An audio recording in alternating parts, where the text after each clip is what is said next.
on all the platforms. We're going to go ahead and get started. I just want to take a second to welcome you all to Points of Connection, Mapping Electronic Monitoring to Challenge E-Carceration. So my name is Basma Eid. I'm the program manager at Freedom to Thrive. And I'm really excited to be helping MC today's event.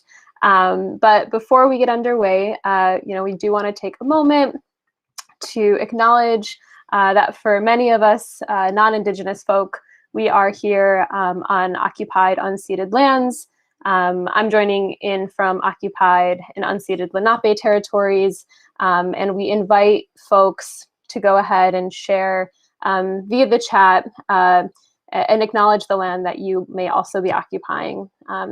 We also want to uplift that not only are we on stolen land, but we are also on land built by stolen labor, by stolen people. So wanting to uplift the land and the people who built Turtle Island and the folks who were brought here through the Ma'afa. Also want to take a second to thank our incredible interpreter, Dion, for helping to make today's event accessible. It's important that we're bringing language justice and accessibility to all of our events. And so we want to go ahead and celebrate. Today is the launch. It's the culmination of a lot of work in creating the first ever national map, the first ever archive and database of electronic monitoring. And today is the first day that this map is going live. And we're really hoping that this map will be a tool for organizers, for educators, for folks to be able to really understand the impacts of e-carceration and to understand the stories of folks who've experienced it and how communities are resisting e-carceration. So today we're going to hear from some really incredible speakers, folks from Mi Gente, the Chicago Community Bond Fund, ex-prisoners organizing in Wisconsin, the Break the Shackles campaign, all of whom you'll see represented on the map. And I do really want to take a moment to really thank and give a shout out to the folks at Challenging E-Carceration at MediaJustice who have put in so much labor into creating this map. And with that, I actually want to bring up James Kilgore, the director of the Challenging E-Carceration project, who's going to provide us with a little bit of context. So I'll pass it over to you, James.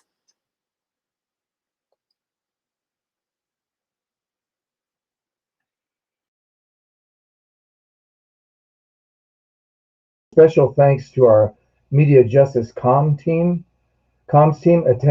Etta, DJ Hudson, Ophelia Overton for organizing all this and launching us on this new Restream platform. I also want to thank Maisha Hayes, the strategic direction manager for MediaJustice, and our executive director, Stephen Renderos, who originated the idea of the map. But a special thanks goes to Emmett Sanders, who did most of the grind to put this map together. Over the course of the last 10 years, the use of electronic monitors has grown. They've grown in number, in capacity to punish, in capacity to track and surveil. Yet we have very little information about what happens with these devices. We have no national database of electronic monitors. We have very few jurisdictions where we have a racial breakdown of who's on monitors, and we have almost no places where we have a record of who's actually sent back to prison or back to jail for coming home late 5 minutes from work or because the battery on their device went flat. So over the course of those years, we've tried to do research on the monitors. We've sent out a lot of Freedom of Information Act requests. We've gotten some information, but we were frustrated that we weren't going to be able to put up one of those nice, neat, beautiful databases like so many other organizations have done. But as we moved ahead, we realized, wait a second, we have a huge database right here. As we've gone through and talked to people about their experience of being on a monitor or having a loved one on a monitor or having someone in an organization that they're working with on a monitor, we were gradually compiling a database, and we began to think about our research work in a new way, that it wasn't just about putting together statistics, but we wanted to have a more holistic picture. We took a leaf from the book of Yeshima Milner, the founder of Data for Black Lives, who reminds us that the most powerful data is often our own lived experience. And this approach to gathering data and doing research fits in well with the mission of MediaJustice, which focuses on demystifying dominant narratives and creating alternative narratives based on the lived experience of impacted people, particularly people of color, and using that as a way to fight for economic, gender, and racial justice. So what we want to do with our map is put some of the organizations and the issues around electronic monitoring literally on the map. We want to put the Chicago Community Bond Fund and all the other bail funds that work under the Community Justice Exchange onto the map. We want to put Mi Gente and Just Futures law onto the map because they've done incredible resistance to the use of electronic monitors on migrants, as well as done amazing research as well. We want to put organizations that have stood strong, taken strong positions against electronic monitoring. Organizations like the National Council for Incarcerated and Formerly Incarcerated Women and Girls. Organizations like Southerners on New Ground, Dignity and Power Now, Expo Wisconsin, All of Us or None, National Bailout and the Bail Project. All of these organizations have taken up the struggle against e-carceration, against electronic monitoring. So we do value data, but we are not data driven. But one other point I want to stress here is the point of terminology. So we've chosen to use the term e-carceration as kind of a catch-all for all these technologies. Electronic monitoring may be the most well-known technology of e-carceration, but we consider all these punitive technologies, whether it's facial recognition software, license plate readers, fusion centers, drones, these are all falling under the heading of e-carceration. So we're not wedded to that term. Other terms also serve that purpose. Digital prisons, prisons without walls, surveillance state, stalker state, all of these are useful. But we're concerned a little bit with the use of the term supervision. We fought a lot against using neutral language to describe this. We fought against the notion of ankle bracelets, that these devices are not jewelry, they're shackles. We fought against the idea that an electronic monitor is an alternative to incarceration, and we put forward that it's an alternative form of incarceration. We also pushed back against the idea that it's better than jail, and we adopted what Johnny Page, whose story you can see on the map, says: you get to pay your own bills, you don't have to stand in line for the shower, you don't have to wait for the telephone, but you're still in jail. So that's how we view electronic monitoring, and we don't want to see it fall under the heading of supervision. We all need supervision. None of us need e-carceration. So we hope you'll find this map useful, that it will become a vehicle to share a bigger truth about e-carcerations than spreadsheets and regression analyses alone can give us. We value that data, but we are not driven by data. We are driven by the struggle to free ourselves from the shackles of e-carceration and all forms of punishment that racial capitalism has on offer. Once you see how our map works, we ask that you also share information about e-carceration in your community, the struggles you're involved with, and help us grow out our collective knowledge about e-carceration. People often say knowledge is power, but I prefer to say that knowledge can be power depending on whose knowledge it is and how it is used. Let's build our knowledge about e-carceration into the power to abolish these technologies of punishment. Thank you, and I'll now hand over to Emmett and Iting, who will take you on a tour of our map.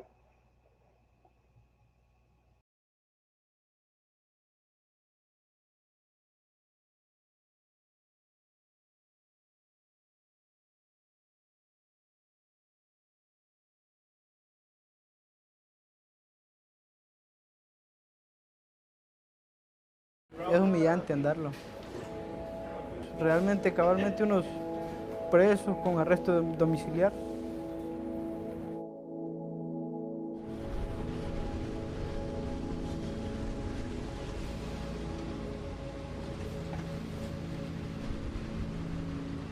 Desde el momento de que nos sacaron de migración, a cada uno nos colocaron un grillete. No teníamos que quitarlo del pie hasta que nos llevaran a corte. Tenemos áreas restringidas para caminar con ellos, no podemos salir de X lugares.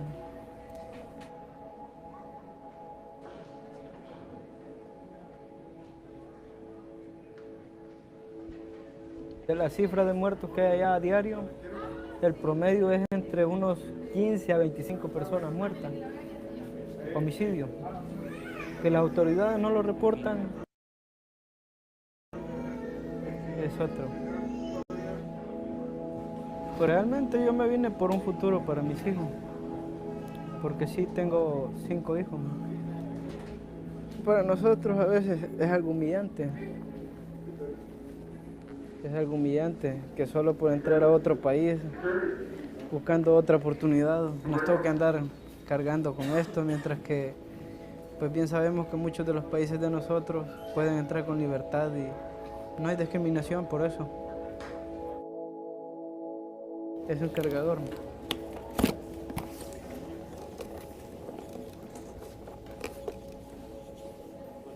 Pues realmente vamos a apelar, vamos a intentar quedarnos un rato más viendo a ver si nos dan el asilo, porque tal vez nos beneficia más para el futuro de nuestros hijos. Uno la decisión la toma como única opción y como la última opción.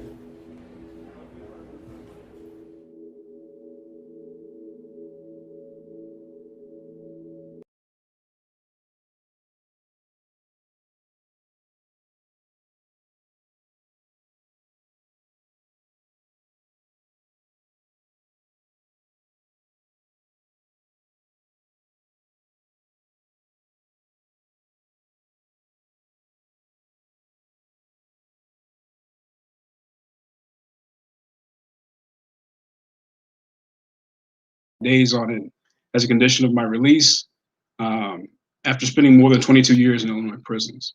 I know what it's like to walk into a courtroom on the day you're supposed to be married, set off the metal detector, and have to lift your pant leg up and show everyone the slave shackle strapped to your ankle. But my experience wasn't as harrowing as some of the people I've spoken with. Over the years, I know firsthand the negative effect it can have not only on the monitored individual, but on their family as well. People sometimes say that EM data doesn't really exist. And in a very real sense, this is true. As James has mentioned, for decades now, millions and millions of dollars have been poured into the coffers of EM companies, an expense which has inordinately been borne on the backs of Black and brown folks.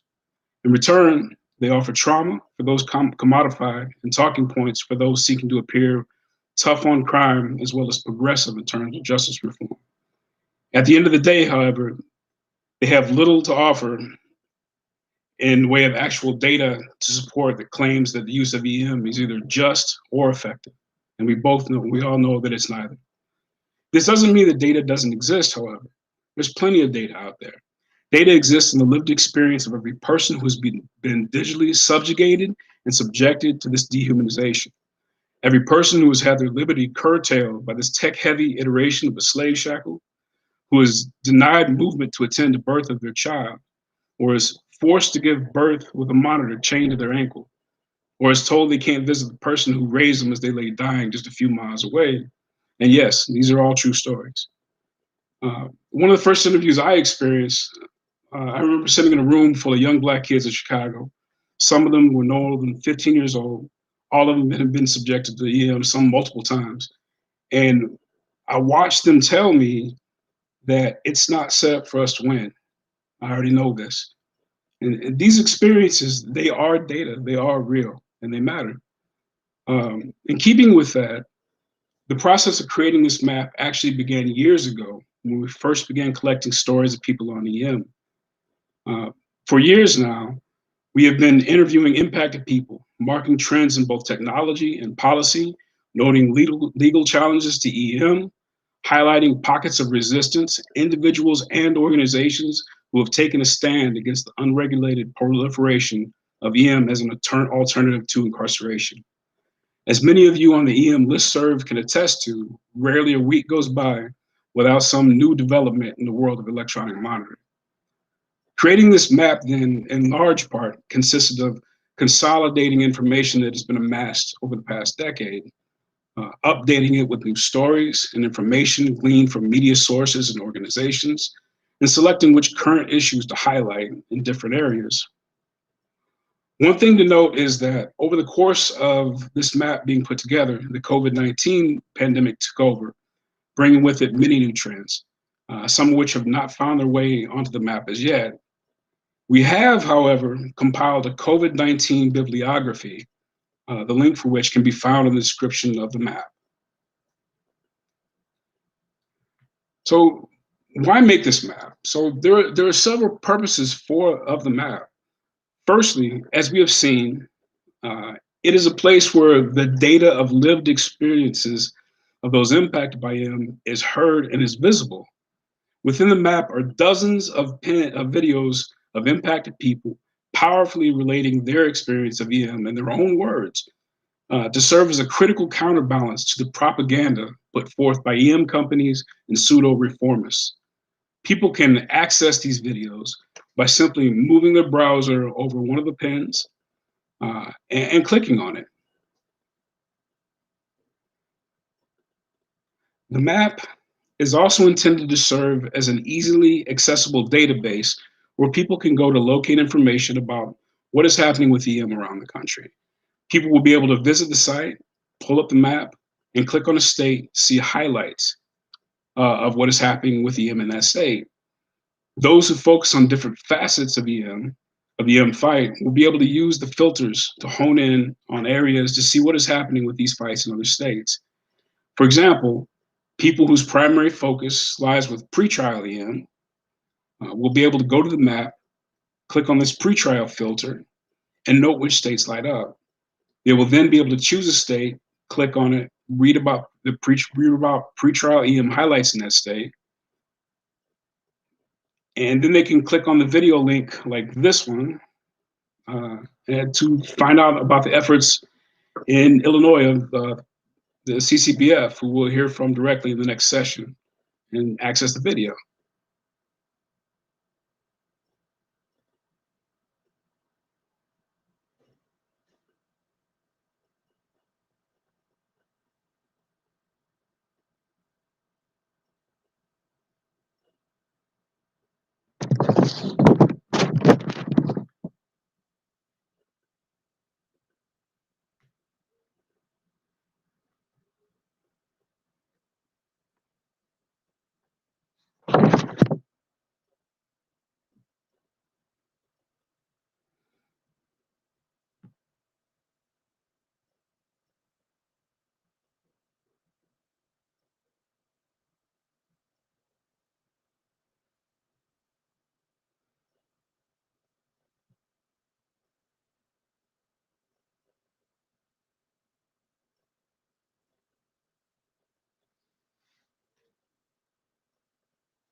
Just a quick apology. We are definitely trying to figure out the audio in this digital world. Obviously, we kind of have to navigate some of these challenges. So if folks just want to give us one moment as we work through some of this, that'd be appreciated. Thank you.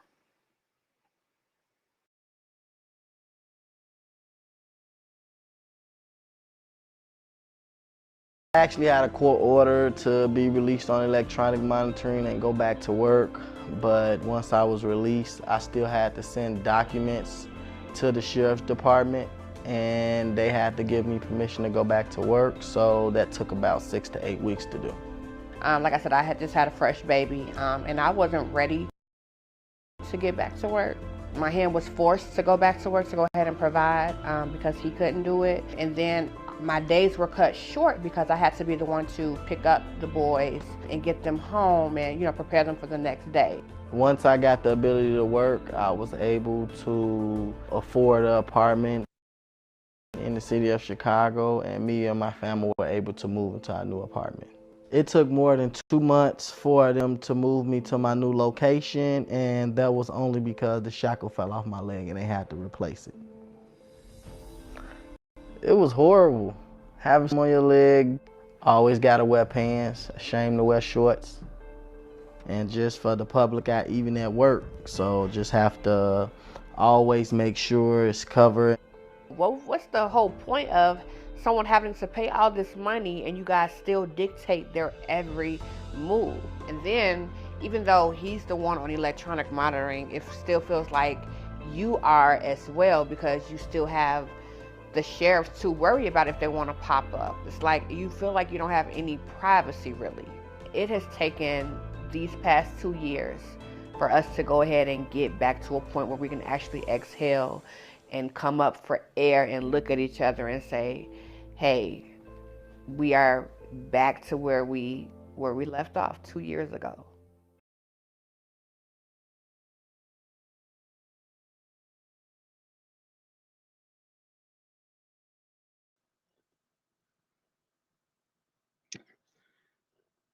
So organizers will be able to see what arguments and actions have been implemented elsewhere. People will be able to set the filter for post-prison, for example, go to Wisconsin and see the work of Expo, who will also be joining us soon, and see how they helped organize one of the earliest events opposing the use of EM.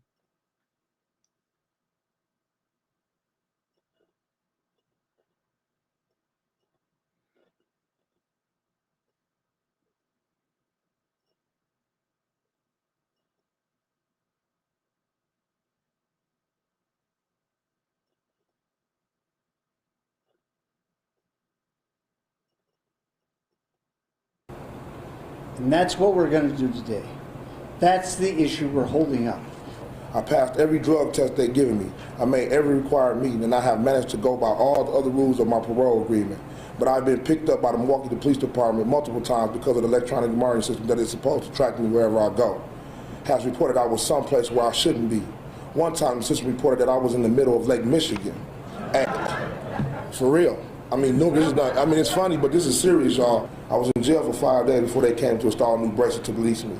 If I had a regular job, I would have lost it. I'm thankful that Redeemer Lutheran Church, where I cook for the community meals, understand and let me come back for my job.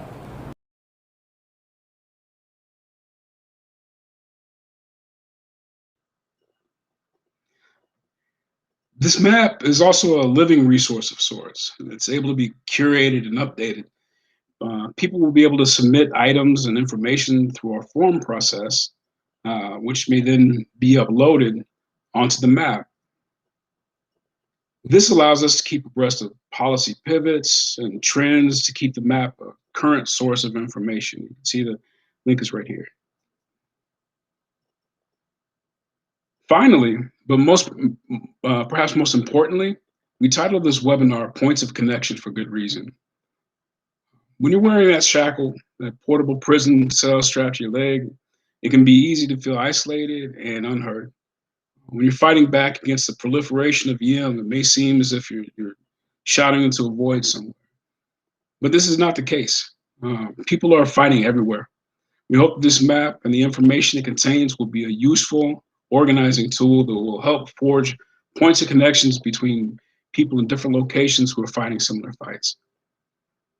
And now I'm going to turn it over to Etienne. Awesome. Thank you, Emmett. First, want to start off by introducing myself. My name is Atang Etta. I'm the narrative director at MediaJustice.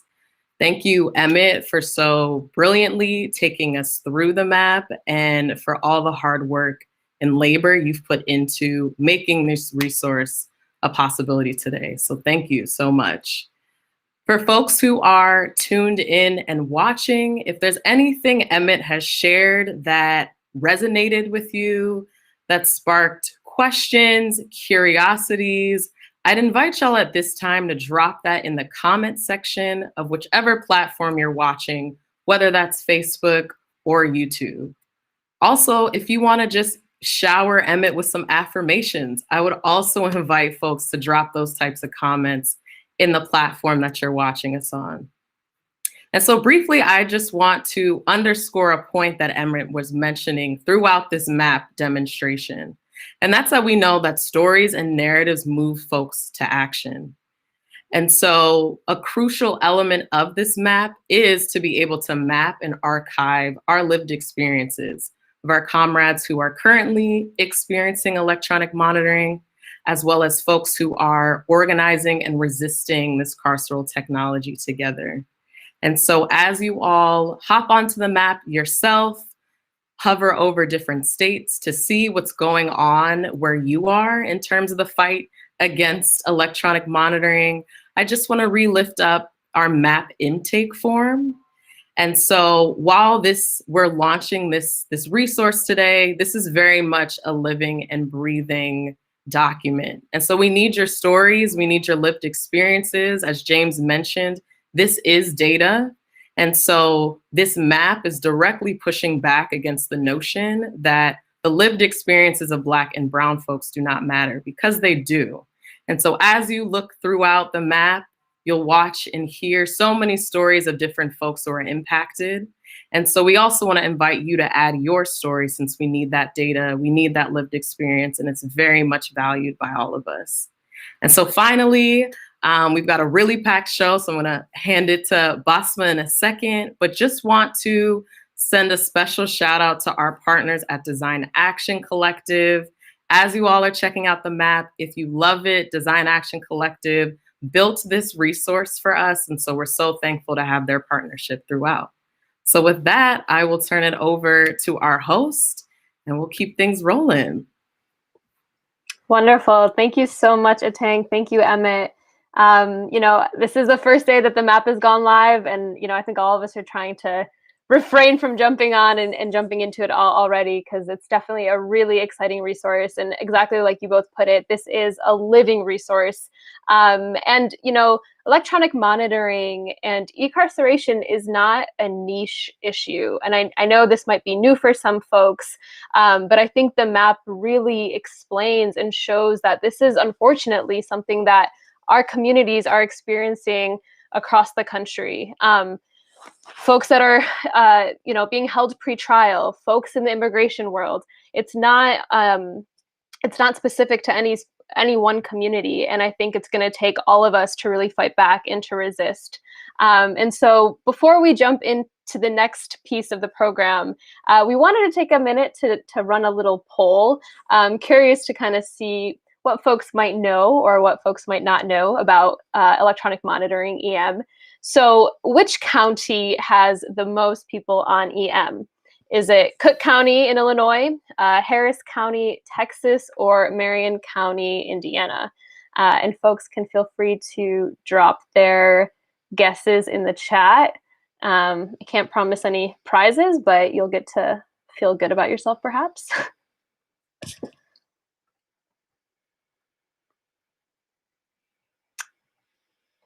All right, so I'm seeing some people are saying Cook County, some people are saying Harris County. Well, if you said Cook or Harris County, you would be incorrect, because the answer is actually C, Marion County, Indiana. So with that, we actually are going to turn it over to an incredible lineup of our panelists. We've seen how the map has been used, and we've heard some of the stories that are present on the map, but we do want to also uplift some of the other folks that are featured in the map. So I wanted to introduce really quickly our incredible panel that are going to talk both about the work that they're doing and how it's relevant to what we're working on here. So I want to first introduce Jacinta Gonzalez, the Senior Campaign Organizer at Mi Gente. Brianna Payton, who is a policy analyst with the Chicago Community Bond Fund, Kate Weisberg, Associate Professor of Law at George Washington University Law School, and last but not least, Ron Schrader of Expo, that's Ex-Prisoners Organizing in Wisconsin. So welcome to our wonderful panel. It's good to have y'all with us. So I wanted to first start off for a question for all of you, really, and just to kind of hear if you could speak to how electronic monitoring has impacted you and how it's impacted the organizing that you're involved in. So Brianna, if we can start with you, and then we'll move to Jacinta, Kate, and then Ron. Absolutely. So hi, everyone. My name is Brianna Payton. My pronouns are she, her, hers. Policy analyst with the Chicago Community Bond Fund, and I'm really excited to be here. The Chicago Community Bond Fund has been paying bonds for people in Chicago, Cook County, and sometimes other parts of Illinois for the last 6 years. And in the course of our work, it became very clear very early on that paying bonds for people who cannot afford it is really important work. It's also extremely important to advocate for the end of the use of money bond in pretrial detention, which exacts incredible harms on people that we've seen so eloquently communicated by some of the other speakers today. And so our efforts to advocate against the use of money bond and the reduction of, and to advocate for the reduction of pretrial incarceration has definitely had intersection with electronic monitoring. With people that we've worked with, people that we've paid bond for, we've consistently seen the excessive, extreme, arbitrary surveillance and rules that are exacted on people make their cases so onerous that it has almost the same impacts as if they were still in jail. You know, we worked with Livette Mays, who was a part of the same video that you saw earlier, but a different part of that video, she was sharing how she had been incarcerated for 14 months, but then and we paid bond and she was able to be released, but it was actually the time that she spent on electronic monitoring that finally coerced her into taking a guilty plea. And so, there's often this perception that when you pay bond for people, that solves the problem of pretrial incarceration, but people are being incarcerated via electronic monitoring in their communities, and it's having the same devastating impacts. And so I could share more about the background on this. There's definitely been some advocacy, some lawsuits that we've had to have with the sheriff and electronic monitoring. So I don't know if I should share all of that now or if I should we will come back to that, Brianna, so hold that thought. Okay. But maybe we can jump to Jacinta. Yeah.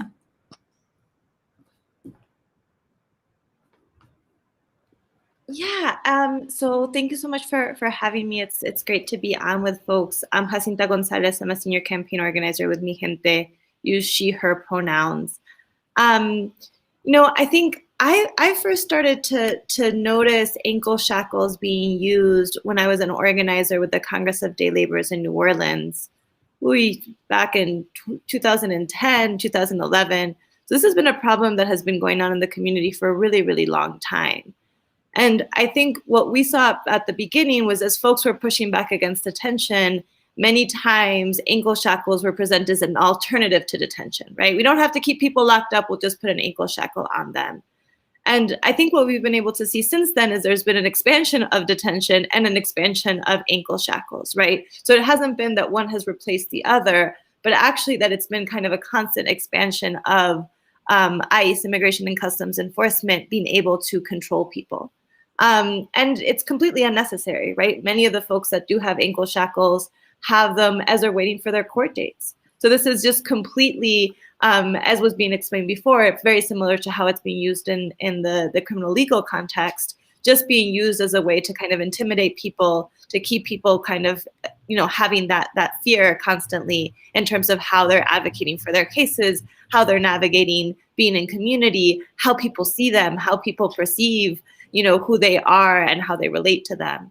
And so, for us, it's been really important to, one, understand that the way that we have to push back against the Department of Homeland Security, we can't be asking for one replacement for another, and have seen a constant push by the Department of Homeland Security to increase their budget for technology, whether it's ankle shackles or other forms of control, that I think we'll be able to get into a little bit later in the discussion. But I think for us, it's also been really important to constantly talk about the ways that this is also both bad policy, and then it's also contributing to a really bad business model. Because surprise, turns out that the company that owns the ankle shackles is the same company that owns private detention centers, Geo Group, right? You start to see that these same prison companies, right, whether it's CCA, it's Geo, it's others, are actually starting to market this as the future of incarceration. So whether you see it in immigration detention, you see it as pretrial detention, you start to also see technology being used in other forms of incarceration and policing. And so for us, it just kind of gives us a good sign of this is where they're trying to go. So we have to start to also be thinking about how we fight this, both in terms of the ankle shackles that we're seeing now, but also the apps that they want to use, right? A lot of people that are now on ankle shackles sometimes don't even have to have the physical ankle shackle because they can connect on their app with voice recognition technology or facial recognition technology. And it also starts to show that it's not just the technology that's growing, but it's the use of biometrics in policing to be able to identify and track people. So, I think there's tons of concerns that we have about it. I think it fits into a part of a larger network of what we're seeing in terms of how policing overall is starting to rely on these kind of tech inventions and data inventions that are just kind of promoting the goals of, again, people that are promoting policing and incarceration, and not necessarily people who are advocating for our communities. Yeah, thank you, Jacinta. I think you definitely hit the nail on the head. I feel like a lot of times, the immigration realm is almost like a playground for prison companies, for surveillance tech to really try out all these disgusting forms of e-carceration, and definitely want to kind of come back to some of that. And sort of, I know Mi Gente's been doing a lot of work around tech and no tech for ICE, for example. And so definitely want to kind of come back to hearing more about what y'all have been up to and how to kind of continue to resist. But I do want to hear from Kate as well. Kate, can you talk a little bit about how electronic monitoring has impacted you and the work that you do? Yeah, thank you so much. I'm so thrilled to be here in conversation with you all. I just have to say that this community, the listserv that James Kilgore and Center for Media Justice has created is such a wonderful community, and I'm just so grateful for it. And it's really nice to see familiar faces. So I am a youth advocate. I teach at GW Law School. This work impacts me when I represented young people in juvenile court. I defended young people in juvenile court in California for many years. And the vast majority of the young people that I worked with were on ankle shackles, were on electronic monitoring. And I saw firsthand how GPS monitoring controlled, imprisoned, and harmed poor young people and young people of color in the name of rehabilitation, sort of in this disguise, a sort of beneficial disguise that it's better than jail and it's good for young people. And I saw how GPS monitoring was advertised as this positive alternative to incarceration, but instead simply extended incarceration into the home, extended incarceration into the school, and extended incarceration into family life. And that this type of e-carceration made the lives of my clients and their families so much more difficult and so much worse and not better. I remember the first time a young person I was working with who was on probation, juvenile probation, for allegedly stealing 3 pairs of shoes from a department store. And in the middle, he's 13 years old, in the middle of class, his ankle monitor starts beeping. His teacher stops class and just says, "Why is your ankle monitor beeping?" He explains why he's on a monitor. And then he stops going to school, not surprisingly, and he is kept on a monitor for even longer. He's reincarcerated and just spent months cycling in and out of juvenile hall and on and off of an electronic monitor. Another young person in the county where I worked couldn't even get into the school building because as soon as the principal saw the electronic monitor on his ankle, she said, "You are not welcome here and you cannot come to school." So I saw the harms that electronic monitoring did and how much of a bad fit it was for young people. I think monitoring is bad across the board. There are unique problems with electronic monitoring in young people, and I'm happy to say more about that a little later. Thanks so much, Kate. And Ron, would love to hear about you and your personal experience with EM and the organizing that you've been long doing. Thank you. I am with Expo in Wisconsin. We are serving the rights of justice-involved individuals. I too was personally affected with electronic monitoring. I was convicted of a nonviolent offense in 2008. I was released from prison on electronic monitoring to a rooming house despite having a residence. Wisconsin Department of Corrections officials directed me to not leave the rooming house even for food. When I was eventually permitted to leave the rooming house, I went to a social service agency to get a loaf of bread. For this, I was sent back to prison for 3.5 years for an EM violation. DOC officials said they knew I was at the social service agency, but I did not have specific permission to go and get a loaf of bread. They said I needed to provide at least 7 days advance notice to go out for food. Upon my release from prison the second time, GPS technology was used to prohibit me from visiting my elderly and disabled mother, going out and looking for a residence, and attending post-release support group meetings. And despite a physician's recommendation that I get more exercise to lower my cholesterol, EM technology was used to prohibit me from going out for walks. In Wisconsin, it's standard practice for DOC officials to impose exclusion zones without informing the client of them. On 3 different occasions, I entered these exclusion zones and I was never informed about them and ran into the risk of returning to jail. The use of GPS technology has exploded in the last few years. However, the good news is that a class action lawsuit is pending in federal court regarding Wisconsin's abuse of EM technology. In addition, my organization, Expo, is organizing to push back against these abuses. And thank you for allowing me to share my nightmarish experiences with EM. Thanks, Ron. Really appreciate you sharing your experience as well. And also want to uplift that, Ron, you are also on the map, is that right? Yes. So for folks who might want to learn more about what Ron's story, hopefully the map can also illuminate some more. But I wonder if we could actually go back to some of the things that Jacinta you were talking about at the beginning, as it relates to the ways that ICE and DHS, which haven't been around for that long, like you mentioned, kind of organizing in 2010, not that long ago. And kind of seeing that electronic monitoring has been around, but you alluded to the fact that this technology is sort of constantly changing. There's always new forms of incarceration and e-carceration for that matter. And so I wonder if you could talk a little bit about where you all see this heading in terms of surveillance of migrants and immigrant folks and refugee folks, asylum seekers, and if you could talk a little bit more about what Mi Gente is doing to resist and fight back. Definitely. Thank you so much for the question. When the Department of Homeland Security was formed, whatever it was, 18 years ago, more or less, give or take, when they started to kick off, they really were, created under this frame and this push of defending the homeland, right? And that frame right away allowed for hypercriminalization, right, of communities, of immigrants, of anyone who was quote unquote invading the homeland.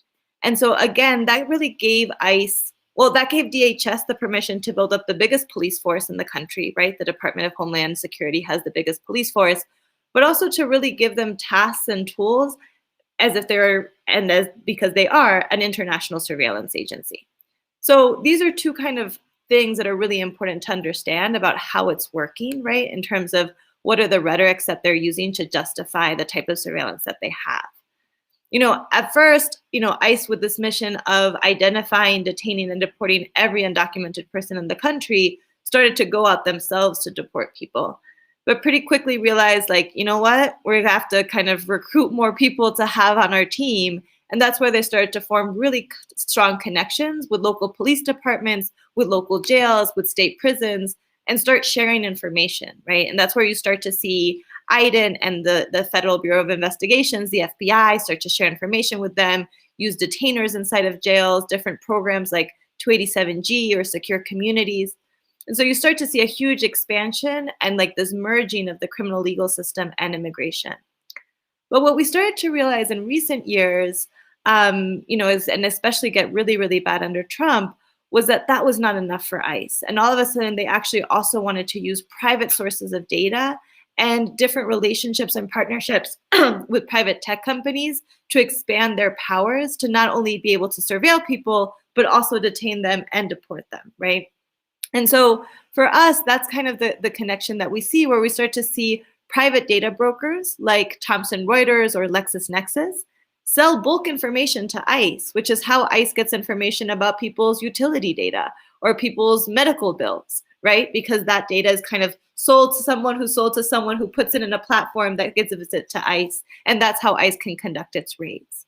That's how companies like Palantir will create custom-make software for ICE to conduct investigations. And for example, one of those investigations was the poultry plant raids in Mississippi, right? We remember under Trump, 700 workers were raided and deported under this raid. Turns out that one of the key pieces of evidence that was used against the workers for working there was signals from the ankle shackles, right? So there's actually declarations of showing that, folks that had ankle monitors were going back and forth to work, and that was evidence that was used to then prosecute people for the crime of working without documentation and then deported. So again, you see very similar to the stuff that Ron was sharing with us, and thank you, Ron, for sharing your story, because it just shows that this isn't about, continuing to reduce incarceration. This is actually giving the state and giving police reasons many times to further criminalize people, right? To put them back in prison, to give them new charges, to create new files on them, to be able to track neighbors and family members that live with them. And so we see kind of that network of criminalization expand. And again, I would say like one of the things that we're really concerned about right now with ICE and all of this is the expansion of the use of biometrics, right? Before, the police would be really concerned, we've done a lot of work as has MediaJustice and other folks on this call around facial recognition technology.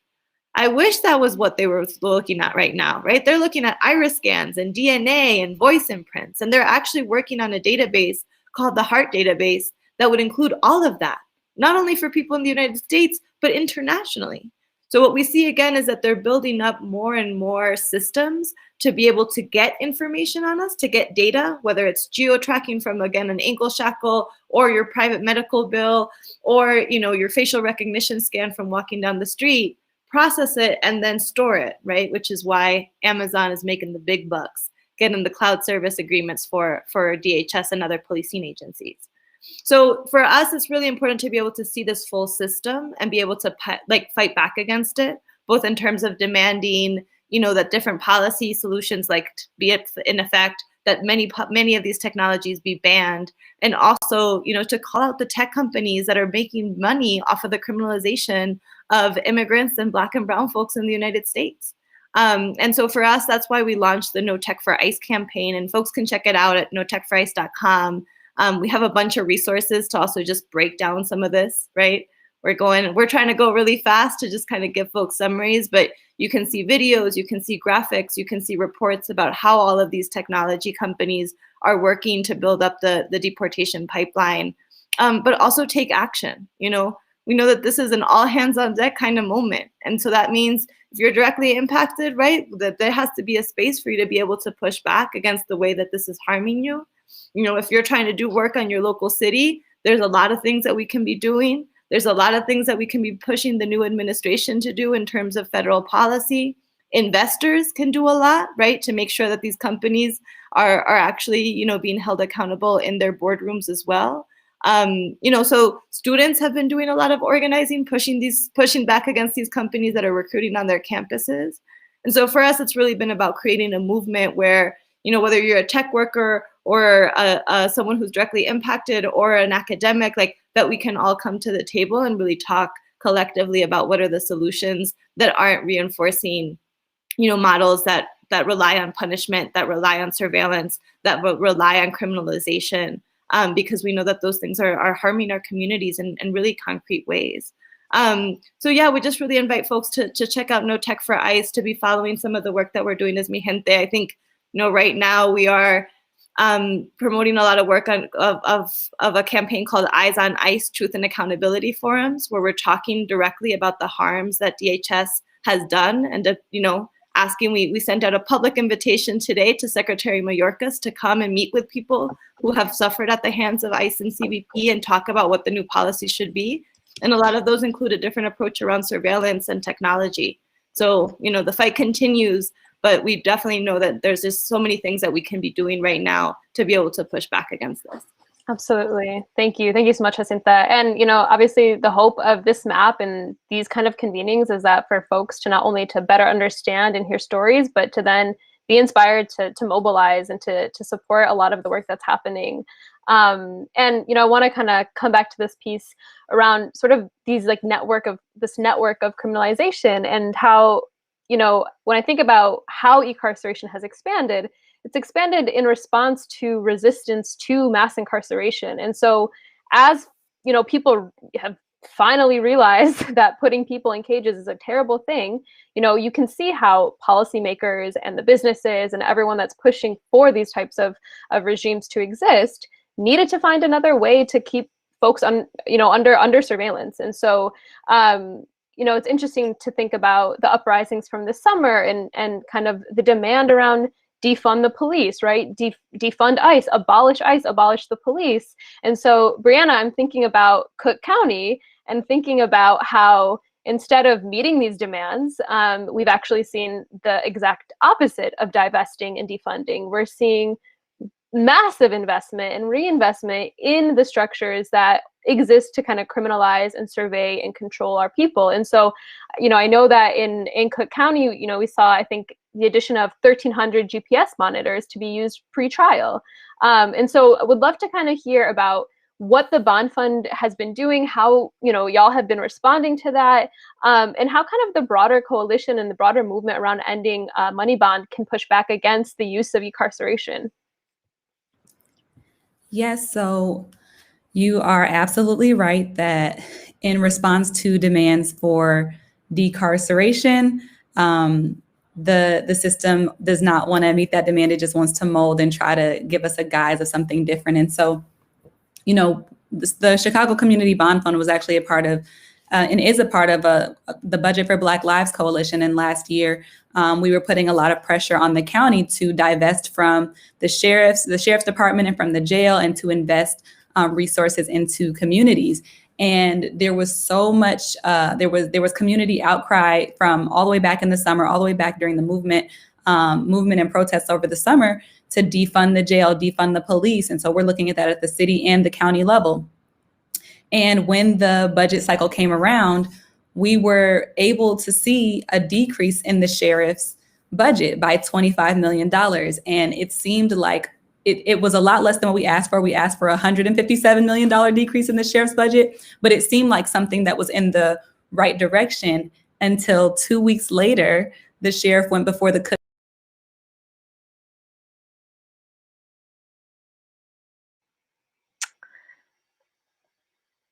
I think we lost Brianna.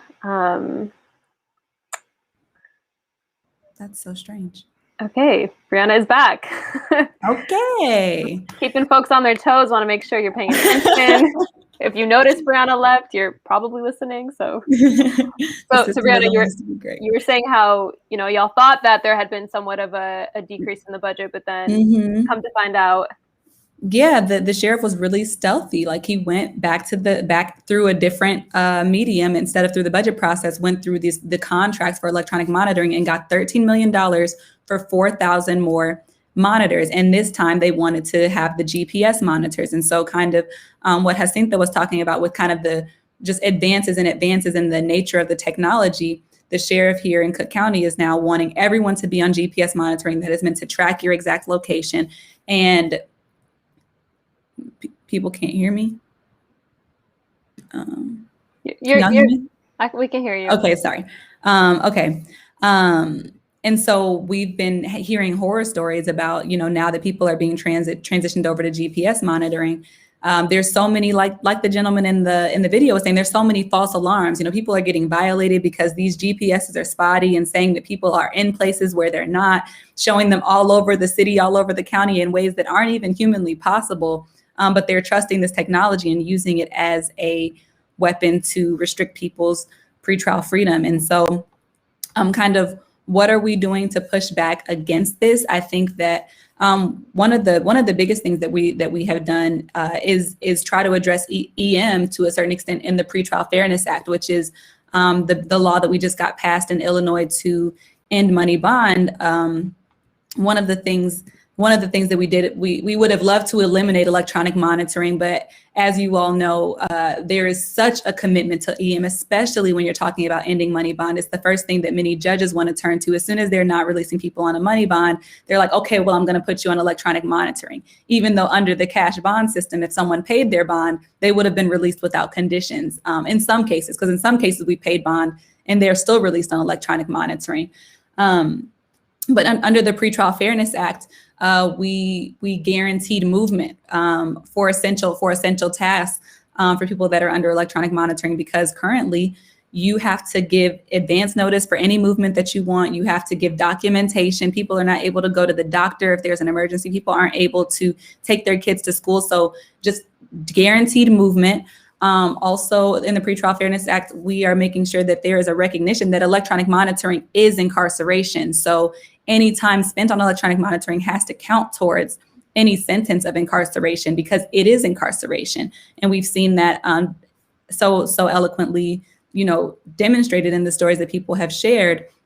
And again, another issue that is that people are often put on electronic monitoring and there's never any reconsideration as to whether they should be released from it. And so every 60 days, there's a requirement to reconsider, can someone be released? And so obviously we want electronic monitoring, we want pretrial incarceration abolished, but we took steps that we could in our act to try to do some harm reduction around the way that electronic monitoring is being lorded over people in our state. And what we're going to have to do on the kind of road ahead is really look out to make sure that EM programs are not being developed in counties where they weren't already there, that they're not being expanded. So again, a lot of that budget work, a lot of watching to see where are these funding requests coming in, where are requests to expand the carceral state in response to legislation that is actually going to decrease the number of people incarcerated.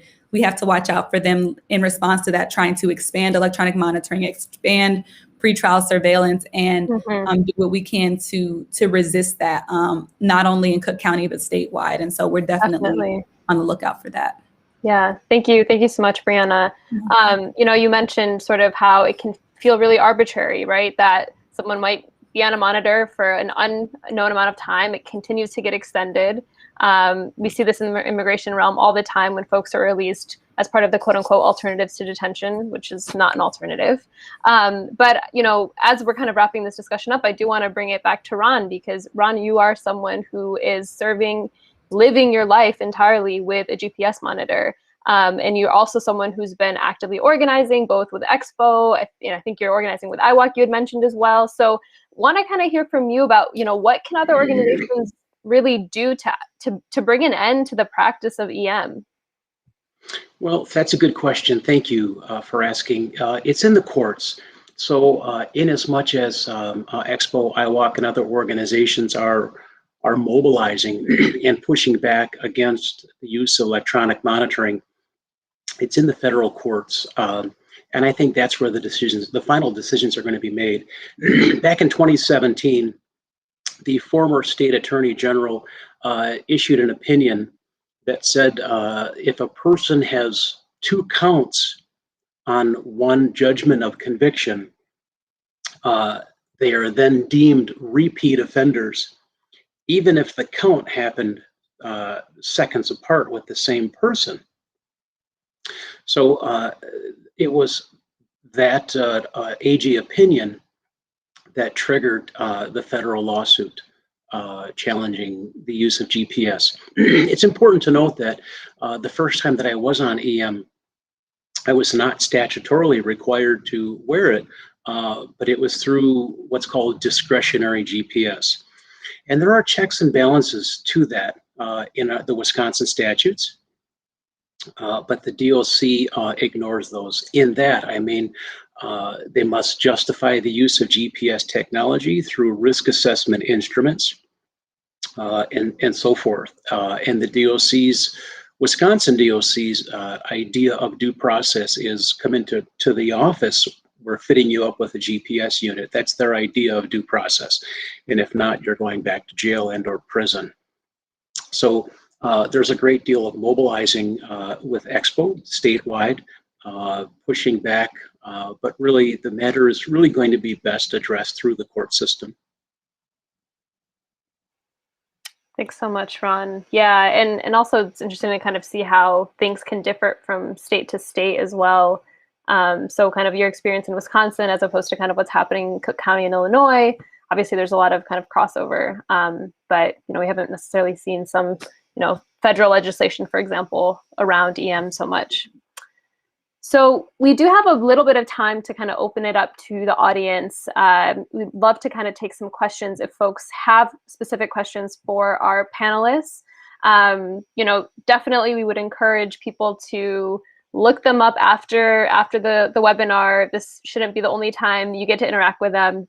Feel free to follow up. We can make sure that their contact information is shared. But we'd love to kind of hear from you all. So feel free to drop any questions you might have in the chat, and we can try to give our panelists some time to answer those.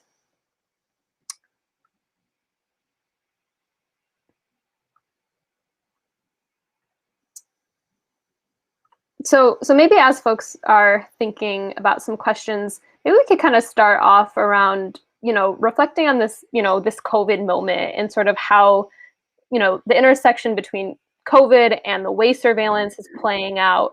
How has COVID really allowed for an increase in surveillance technologies and the use of e-carceration? And Kate, maybe we could start with you thinking about young folks and students who, you talked about this young person who, ended up, leaving school because of the shame and kind of the kind of difficulties that they faced being someone on a monitor. And so thinking about in this sort of realm of quote unquote online learning or whatever, how has that showed up for the folks that you advocate for? That question. So thanks for that question. I think that in this COVID moment, what we're all seeing, I think, is just an increased use of electronic surveillance as like a purported, positive alternative to incarceration. And I think what keeps getting lost is that the two choices are always incarceration or electronic monitoring. And what's so frustrating, of course, is there's a third choice, which is just release young people with no surveillance. And I think that the important question we need to be thinking about is, why surveillance at all? Like, why is surveillance even in the picture?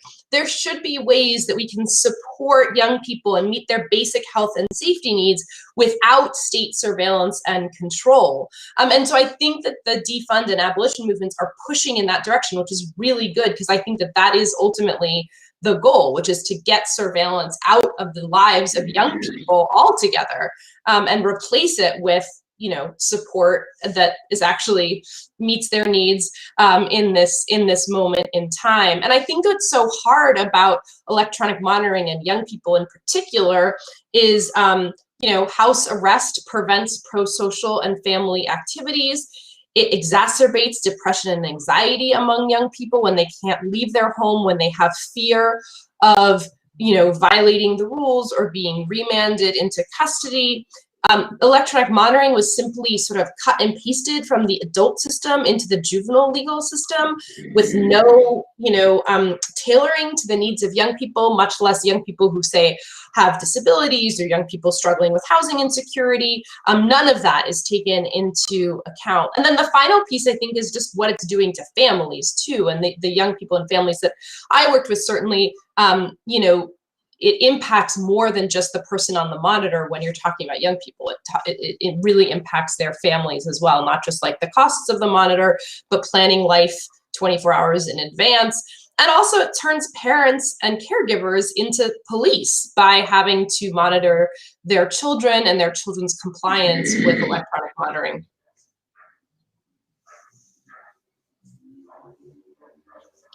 Thank you, Kate. Do others want to respond to that? Brianna, maybe? You look like it. I think we're having a hard time hearing you.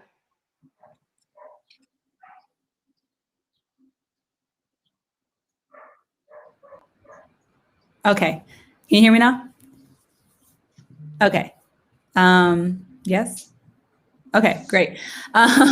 Yeah, in Cook County, the number of people on electronic monitoring has increased significantly under COVID. At the start of the pandemic, there were about 2,400 people on electronic monitoring, and now there's nearly 4,000 people, over 3,500 people on electronic monitoring. It's at 150% a greater number of people than the number of people that were on it at the beginning of the pandemic. And it's because the calls for decarceration allowed the jail population to drop by about 1,000 people, from 5,500 to about 4,500.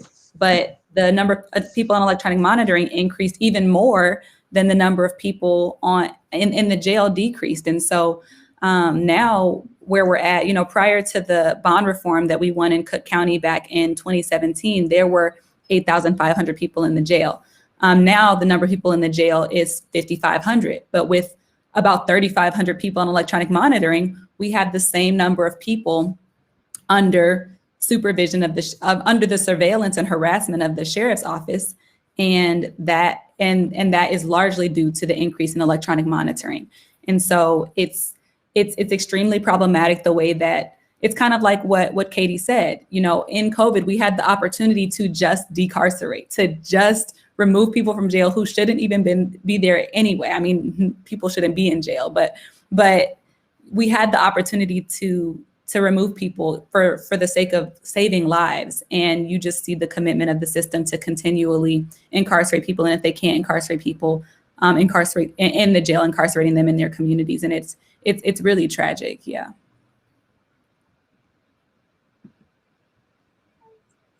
The calls for free them all we're not saying free them all on an ankle monitor. Like, the free is the operative word here. And it's disgusting to see how the right continues to kind of co-opt the messaging that folks have been really demanding for so long. We have a couple more minutes. I don't know if Ron or Jacinta, either of you want to respond to this question. Otherwise, we can take one more. Yeah, Ron, go for it. Although I'm not hearing you. I don't know if others are. There we go. There we go. I was just unmuted, yeah. All right. We at Expo have seen a significant increase in the use of electronic monitoring in lieu of incarceration. But it's not a fair trade-off by any means. And it's important to note too that during one of the court hearings on the court challenge to the misuse of GPS technology in Wisconsin, one of the Seventh Circuit Court of Appeals judges in Chicago pointedly asked the Assistant Attorney General, does the state have data to show the effectiveness of the use of GPS technology? And the answer was no. It's a noteworthy point. Thank you. Definitely. I mean, is there data that supports policing in general? Answer is also no. So yeah. Right. So I think we do have to kind of move on to our next piece of the program, but want to just offer a big thank you. So gracious, so appreciative of all of our incredible panelists for joining, for being a part of the map, and for sharing a bit about some of the organizing you're doing. And again, just want to plug the work of Expo, Mi Gente, the Chicago Community Bond Fund, Kate Weisberg.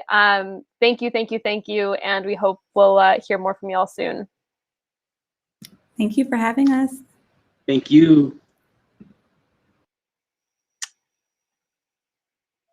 So we are kind of entering the end of the program, and I'm going to keep plugging it, but this map is a tool, right? It is that living, breathing kind of archive that we want you all to also participate in. So if you're someone who's experienced electronic monitoring, someone who has a family member, a friend who's been impacted by e-carceration, like Emmett mentioned, we'd love for you to share your story, to be on the map, and to also be able to invite folks across the country or across the world even. We know that electronic monitoring doesn't only exist on Turtle Island, but we're seeing these kind of carceral technologies across the world.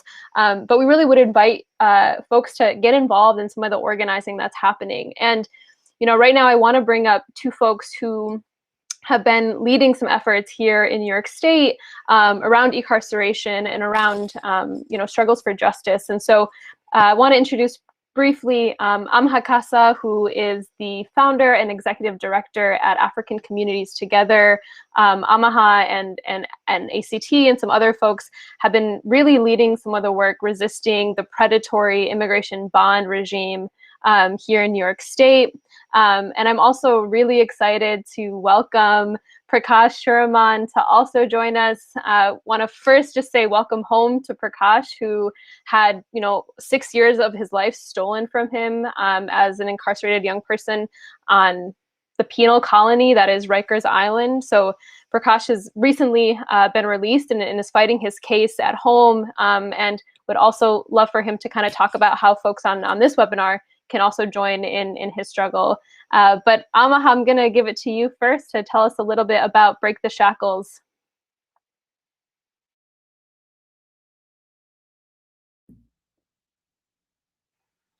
Okay, let me try again. Can you hear me? Great.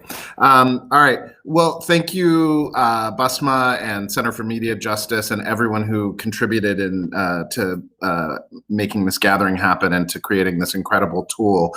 I'm Amaha Kassa. I'm the executive director of African Communities Together. We are a membership organization of immigrants from Africa and their families. We do direct services, leadership development and organizing and advocacy with and for our community. And we are the co-conveners of the Break the Shackles Coalition, which is an alliance of organizations fighting back against predatory for-profit immigration bond companies and their practices of electronic shackling and electronic monitoring. At the state level in New York. And I want to just share briefly what we're working on and how we got into it and how it really highlights the need and importance of this tool, of the hotspots map.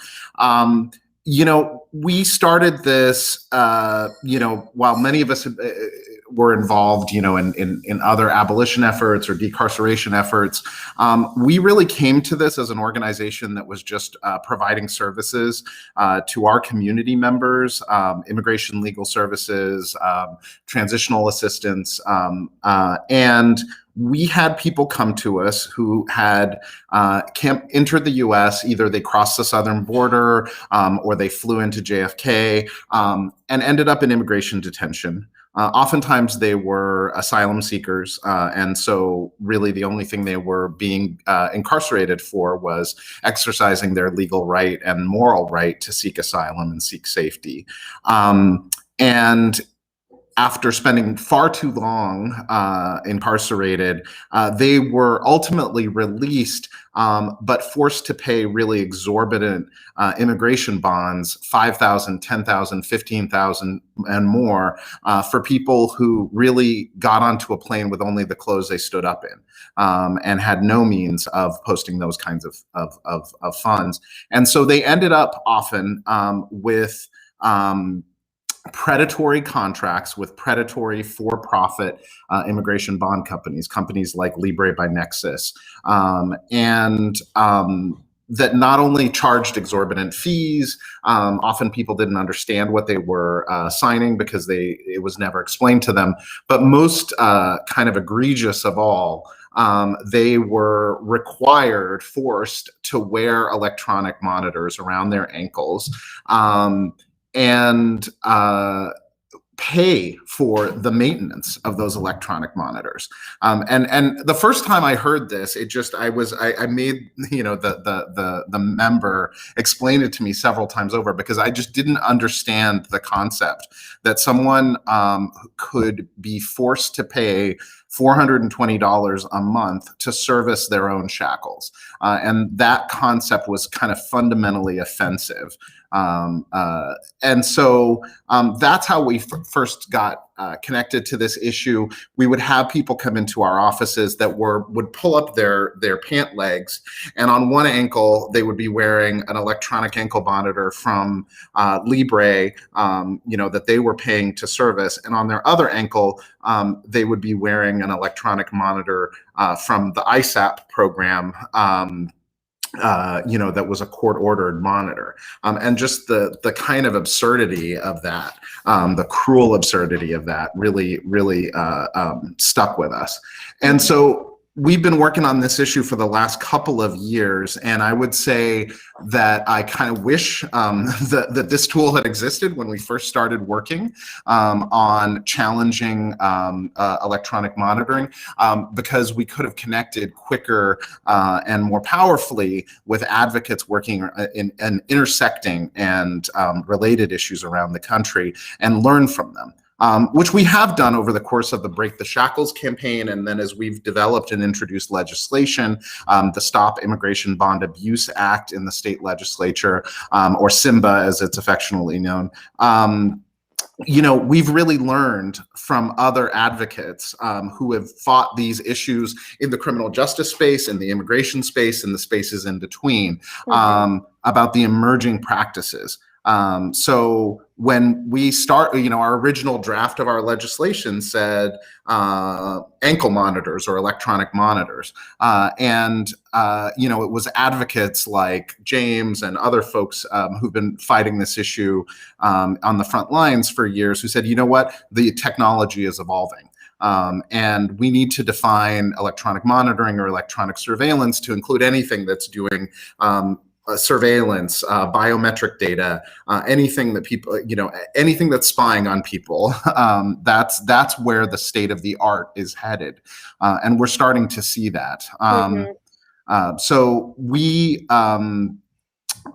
not on the map yet. We're working on it as we bring up the Break the Shackles website and start to connect and collect some of the stories of electronic monitoring of for-profit immigration bond companies.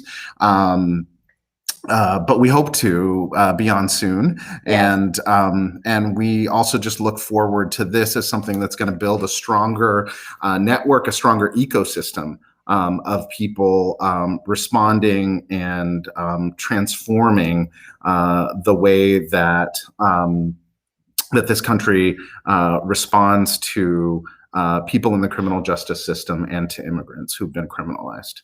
Absolutely, yeah, and I'm so glad you said that, Amaha, because I think for so long, you know, you had folks in the immigrant rights movement over here and folks in the criminal legal movement over here, and you know, instead of running, intersecting, there'd kind of been these parallel lines that would get close and kind of diverge.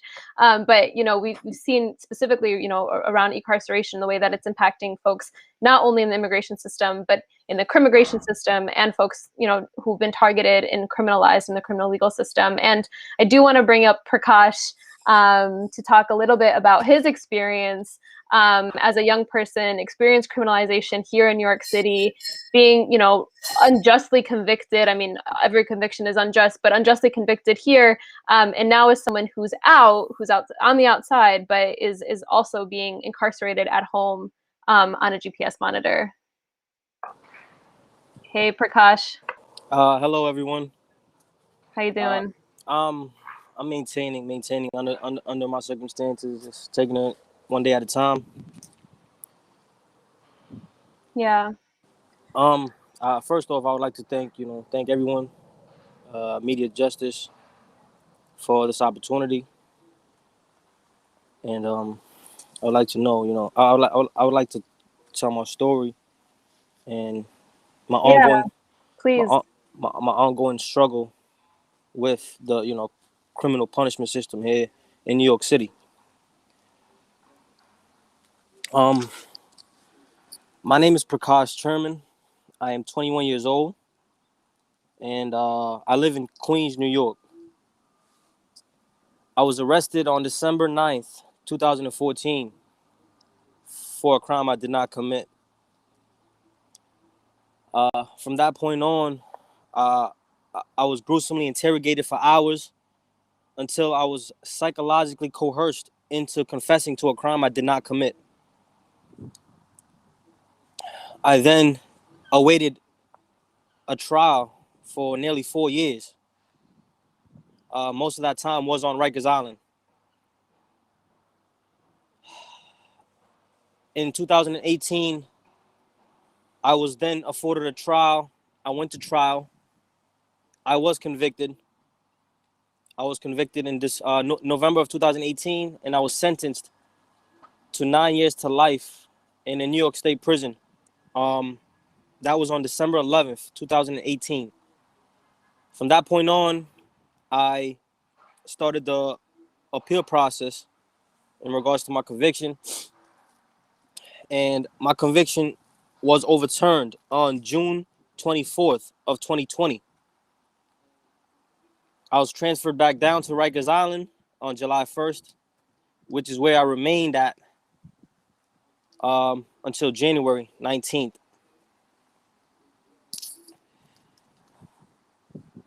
In October of 2020, my attorney that I had at the time, Ronald Kubi, withdrew from my case, and my current attorney is Jose Nieves.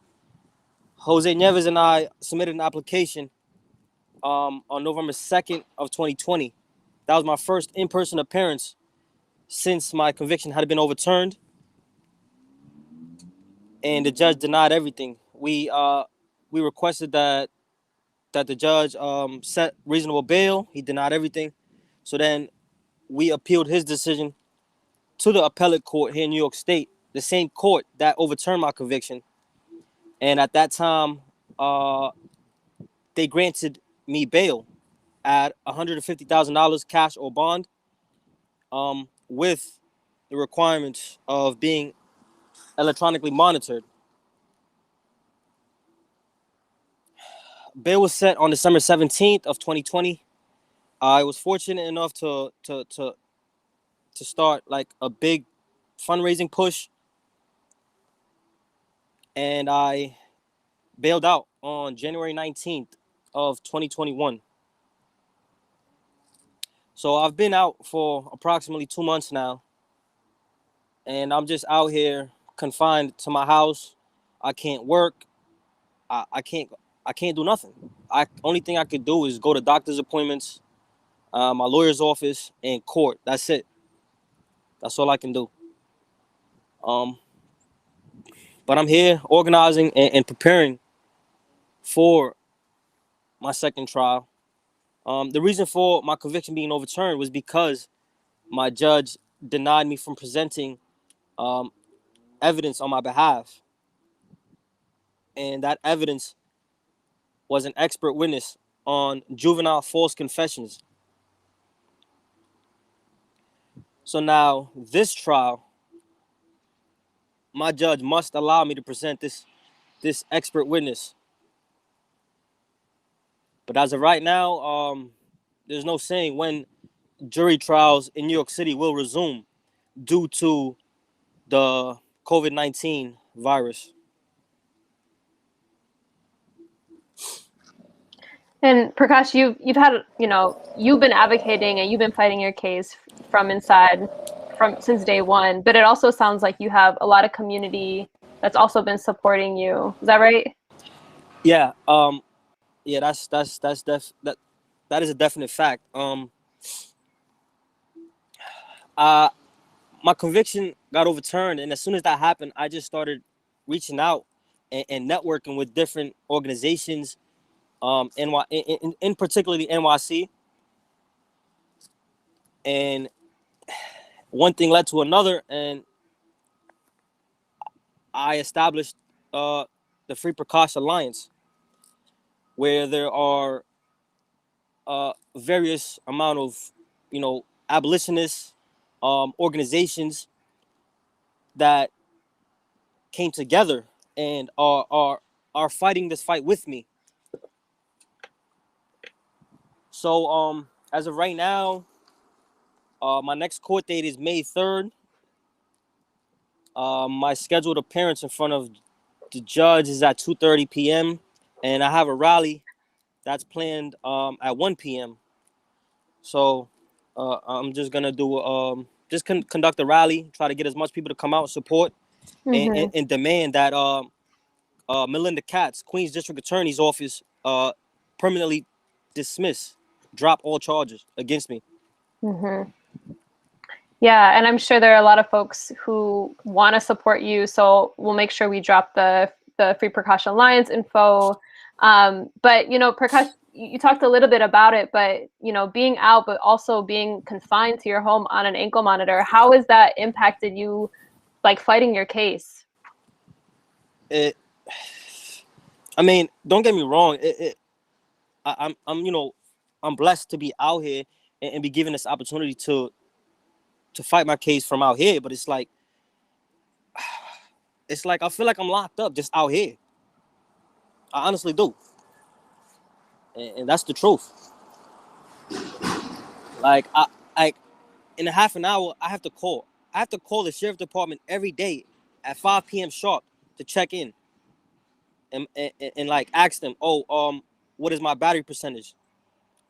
That's the question that I wake up to every day, looking forward to ask them every day. What is my battery percentage? As a human being, I shouldn't be treated like that.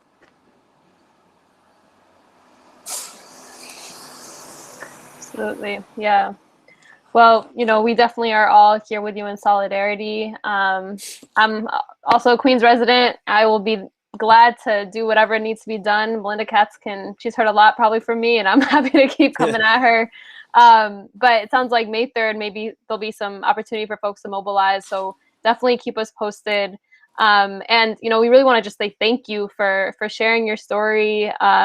I know it's a lot that you're dealing with, but it sounds like your story is also kind of a part of the MAP project and also kind of shows why this mapping is so important. And it's not, you know, it's not just data, like James was saying. It's not just about putting statistics and numbers, but it's real people with real experiences that are working and fighting to just live, right? To not just maintain, but to enjoy your life, right? And so, you know, really want to just impose on everyone and encourage folks to join the movement to abolish e-carceration, right? E-carceration is incarceration. There is no difference between someone, you know, being locked up, you know, at home or being locked up in a cage somewhere. So thank you, Prakash. Really appreciate you, and you know, we're all here with you. So please keep us posted.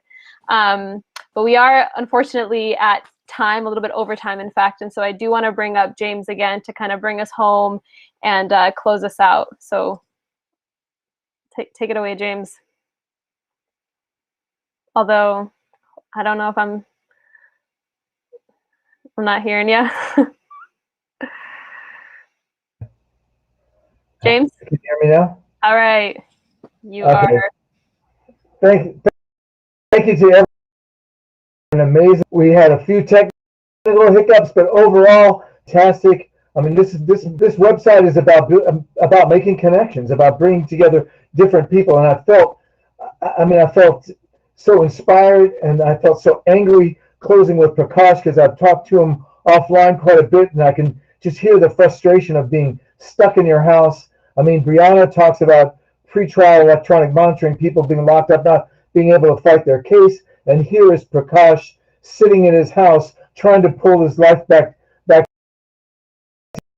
together, and now he has to run out of his probation officer so he doesn't get sent back to prison. But this is e-carceration. This is what it does. So we've connected up with people's individual stories. Ron being sent back to prison for buying a loaf of bread, Prakash trying to fight a case from his house, but we're also talking about people who are involved in movements like Mi Gente, like the Bond Fund, who are fighting the use of these devices in a much bigger and broader political. And I'm hoping that people will be able to come together around some of the issues and some of the data and some of the information that's in this map, and we build it into a living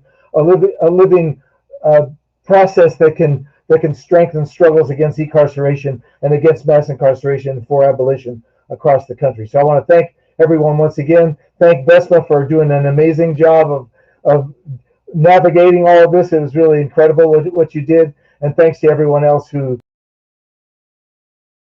made this happen. Yes, yes. Well, thank you, James. I mean, you orchestrated a lot of this. I know Emmett did as well, Atang, all the folks at MediaJustice. So it's appreciations all around.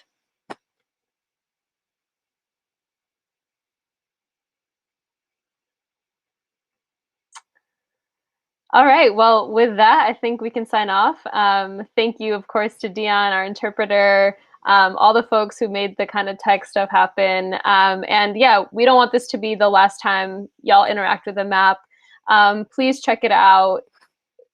Share your story, share the link, you know, follow Break the Shackles. You can follow Prakash's campaign and some of the other campaigns that were mentioned. But, you know, wish everyone well, and hopefully we'll see you on the street soon. Bye, everyone. Thank you.